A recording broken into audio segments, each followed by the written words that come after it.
Welcome to everyone. बर्तमान आसतु ये तथ्य आम मैंने जाना सरकार गोटे नूतन पदक्षेप नहीं पदक्षेप अनुसार जो पिला माने युक्त 3 रे नाम लिखिं अर्थात जो पिला माने ग्रेजुएशन रे नाम लिखिं 2026-27 शिक्षा वर्ष रे तो से माने जो फी पेमेंट कर फी रिटर्न करा कहुई।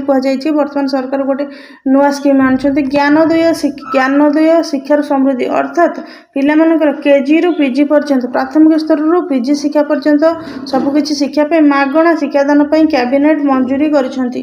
तो यही नियम अनुसार जो मैंने 26-27 मसीह ना लिखि सारी से नाम लेखार जो फी रही चार्जेस रही फेरस्त तत्सहित आगामी वर्ष गुड़िक पिला मानकर नाम लेखा को संपूर्ण देयमुक्त कर चलित शिक्षा वर्ष विभिन्न श्रेणी नाम लेखा प्रक्रिया आरंभ होती। यार भितर मे 23 रु 25 तारिख मध्य युक्त 3 प्रथम पर्याय नाम लेखा प्रक्रिया शेष होती। तो शेष तेज ए नाम लेखा समस्त छात्र छात्री नाम लेखा फी को फेरस्त कर नियम को गणशिक्षा विभाग लागू कर जो महाविद्यालय गुड़िक राज्य सरकार द्वारा अनुबंधित से नाम लेखा फी मन इच्छा बढ़ाई पारे ना मंत्री सूचना देते। तो जो महाविद्यालय गुड़िक रही जहाँकि विद्यालय गणशिक्षा विभाग सहित संपृक्त उच्चशिक्षा विभाग सहित संपृक्त से मन इच्छा फी बढ़ाई पारे ना जो मैंने आडमिशन कर सारी से नाम लेखा फी को फ्री कर दि जाव।